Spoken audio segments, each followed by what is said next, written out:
Mire, yo tuve acceso a la sentencia del Tribunal Superior de Justicia de Andalucía en el día de ayer, a última hora, y por tanto no la he estudiado al completo y con el detenimiento que necesita un pronunciamiento tan amplio, aproximadamente unos 33 folios, y que por tanto tiene muchos elementos y matices que habría que evaluar.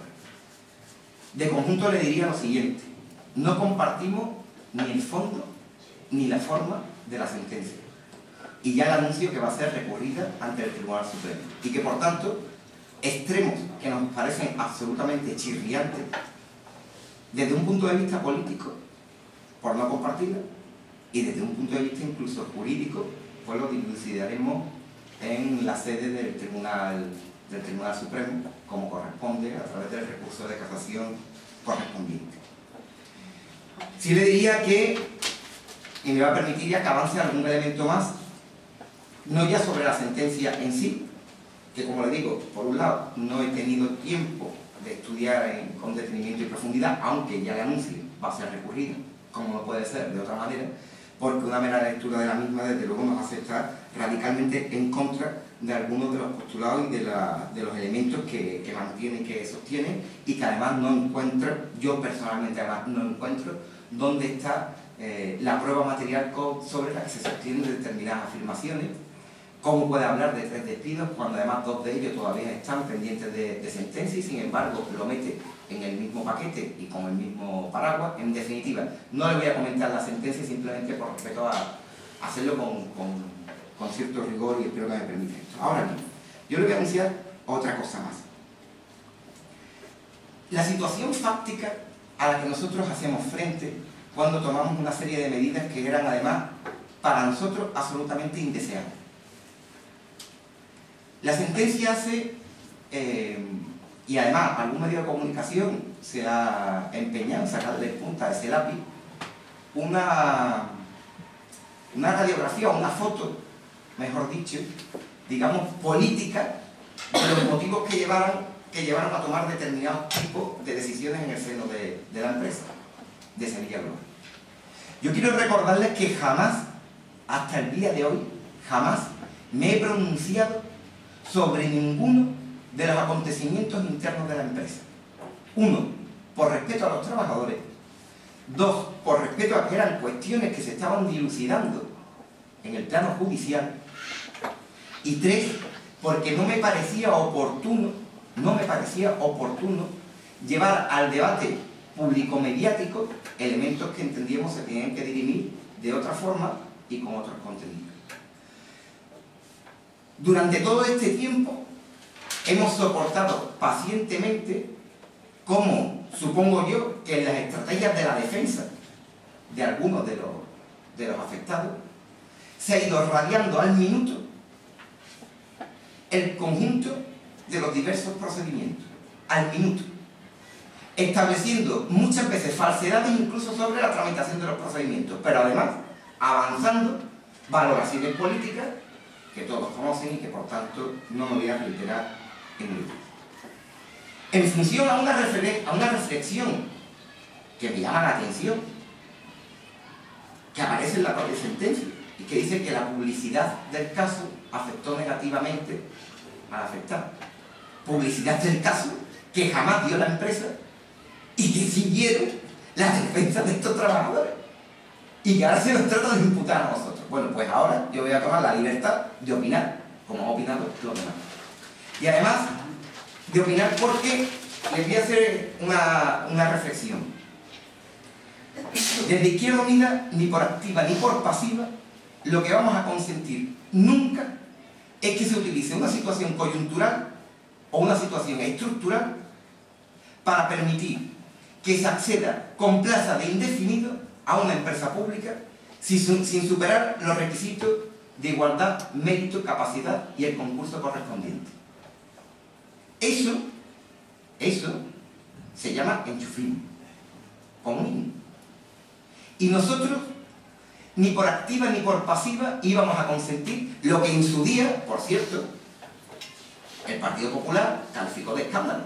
¿Cómo era posible que de la noche a la mañana una empresa con 18 trabajadores fijos, indefinidos, de plantilla, pasará a tener 54, de la noche a la mañana, sin negociación previa con el comité de empresa, sin respetar lo establecido en el convenio colectivo, sin respetar lo establecido en los propios estatutos de la empresa, sin respetar absolutamente nada.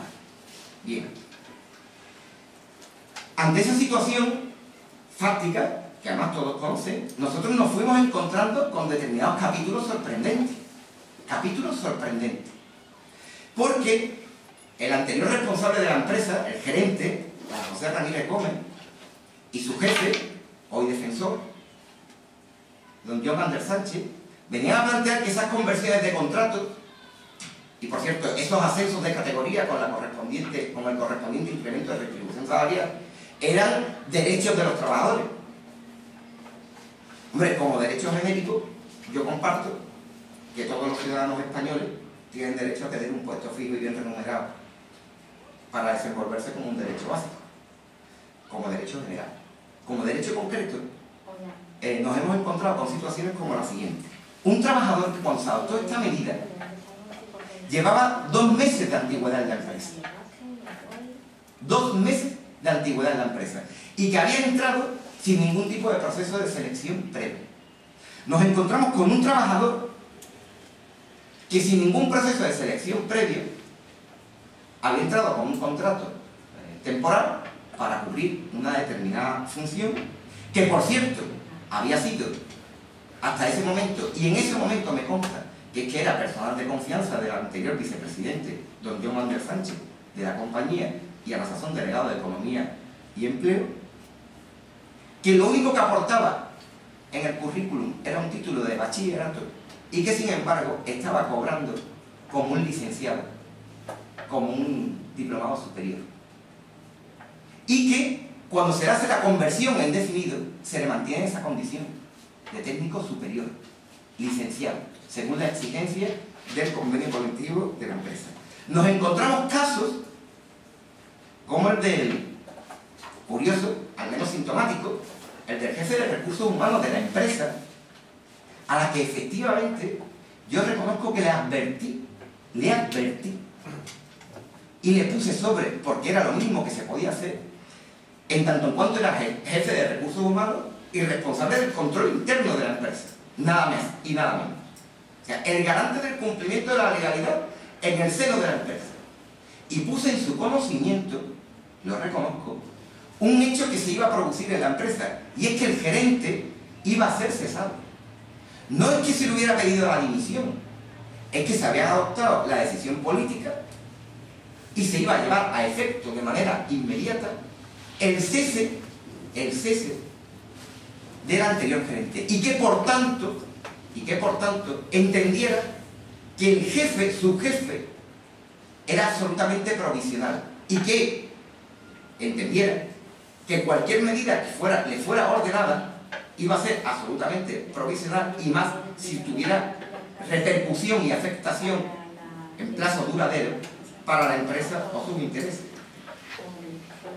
Este señor, que entró en la empresa también con un contrato temporal para funciones concretas, no informó de las repercusiones, de las decisiones, de los incrementos de categoría, de niveles de retribución a los 18 trabajadores de la compañía. No informó, y no nos consta que informar, de las posibles repercusiones y de las ilicitudes que se estaban cometiendo con ocasión de las conversiones en trabajadores indefinidos. Y es más, fue él mismo, quien se puso en contacto con la gestoría, porque la gestión de nóminas y de personas estaba externalizada, fue él mismo el que se puso en contacto con la gestoría para dar esa orden por parte del anterior gerente de la compañía, don José Ramírez. Le pongo 3 ejemplos y podríamos seguir. Ante esta situación fáctica, lo que nos quedó fue tomar medidas efectivas. Y además, no deseadas ni compartidas, ni políticas, ni prácticas. Como consecuencia de esto, y de esto fue informado el Consejo de Administración de la compañía en su última sesión celebrada el 15 de diciembre del 2010, se interpuso el 30 de julio de 2010 una querella criminal contra don José Ramírez Gómez por los siguientes motivos, que le resumo: administración desleal, abuso de funciones, perjuicio económico, y se le derivaba la correspondiente responsabilidad civil. Esta querella fue admitida a trámite el 2 de septiembre del año pasado, 2010. Fue citado a declarar en calidad de imputado el 4 de diciembre del 2010, en segunda citación. Fue citado una vez, no compareció, se le citó una segunda y esta vez sí compareció. Y en este marco, en este proceso penal, vamos desde luego a dirimir todas estas situaciones fácticas que ya veremos cómo se explican. Curiosamente, asume la defensa de don José Ramírez Gómez, su anterior jefe, esta vez en calidad de abogado, don Joan Ander Sánchez, que me parece que también va a tener que dar alguna explicación sobre estas cosillas que ocurrieron. Yo puedo comprender y entender que en algunas de las medidas adoptadas nos hubiéramos podido equivocar en la forma o en el mecanismo, pero desde luego lo que estaba claro, y lo anuncié en su día, lo anuncié tal como tomé posesión de los cargos de delegado de Economía y Empleo del Ayuntamiento de Sevilla y vicepresidente de la compañía de Sevilla Global, es que ni por acción ni por omisión, nadie, y vamos a decir que nadie, se beneficiara de la situación difícil por la que atravesó a partir de una acción que como mínimo es represalia por no compartir una decisión política. Es decir, bueno, hay una expresión popular que resumiría perfectamente este asunto, pero como a mí me cesan, antes de que a mí me cesen, yo la digo. Y efectivamente la anterior gerente la dio. Pero desde luego no íbamos a consentir que eso saliera gratis. A partir de ahí, situaciones fácticas derivadas son esas. Y una de ellas, efectivamente, es que es curioso, y además lo manifestamos en prueba en su momento, en el proceso que se estaba instruyendo, sin embargo no aparece ni por arriba ni por abajo. ¿Cómo es posible que quien estaba llamado a informar de lo que estaba haciendo y sucediendo en el seno de la empresa, aparte del gerente, el segundo que tenía responsabilidad, el jefe de recursos humanos y control interno, no lo hiciera?